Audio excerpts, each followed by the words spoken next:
বারুইপুরে বাচ্চা মেয়েটির সঙ্গে যেটা ঘটেছে, এটার পরে আমি একটা কথাই বলতে পারি, আমাদের রাজ্যের বর্তমান মুখ্যমন্ত্রী শুভেন্দু অধিকারী সরকারে আসার পর, মন্ত্রিত্ব নেওয়ার পর যে কথাটি বলেছিলেন যে সকালে জমা নেব, বিকালে খরচ করে দেবো, আর প্রসেসের মধ্যে যাব না, কোর্ট পর্যন্ত যাবে না। জাস্ট আমি রিকোয়েস্ট করছি, একবার এটা অ্যাপ্লাই করুন। এটা অ্যাপ্লাই না করলে না এই জিনিসটা প্রতিনিয়ত হবে। কারণ আগেও আইন, আদালত, প্রশাসন সব কিছুই ছিল, কিন্তু দিনের পর দিন এ ঘটনা আমরা দেখছি, পশ্চিমবঙ্গবাসী দেখছি। তারা ভয় পাচ্ছে না, কারণ তারা প্রসেসটা খুব ভালো করেই জানে। বড়জোর কী হবে, যাবজ্জীবন, তার বাইরে তো কিছু হবে না, এটা তারা বুঝে গেছে।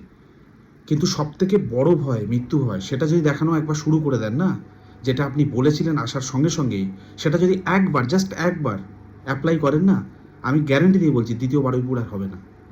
কারণ এদের মধ্যে সেই ভয়টা নেই। এরা জানে আমাদের সরকার কি করতে পারে বা এরা কত দূর যেতে পারে। আগের সরকার, তার আগের সরকার থেকে শুরু করে এই জিনিসটা কিন্তু একই প্রসেসেই চলছে। যদি কেউ ধরনের ঘটনা ঘটে, ধরা পড়লেও হার্ডলি যাবজ্জীবন। এবার এই যাবজ্জীবন হতে অনেক তথ্য, নমুনা সংগ্রহ, অনেক দিনের একটা প্রসেস, ততদিন তারা আরামসে জীবন কাটিয়ে দেয়। তো এই প্রসেসটা তারা খুব ভালো করেই জানে, তার সঙ্গে একটা ইনফ্লুয়েন্সও কাজ করে। তো এটা থেকে বেরোতে গেলে, এই লুপটা থেকে বেরোতে গেলে আমার মনে হয় যে কথাটি আপনি সরকারে আসার সঙ্গে সঙ্গেই বলেছিলেন যে খরচ করে দেবো বিকালে, খরচ করার সময় এসে গেছে। খরচ করে দিন, পুরো পশ্চিমবঙ্গবাসী আপনার সঙ্গে রয়েছে।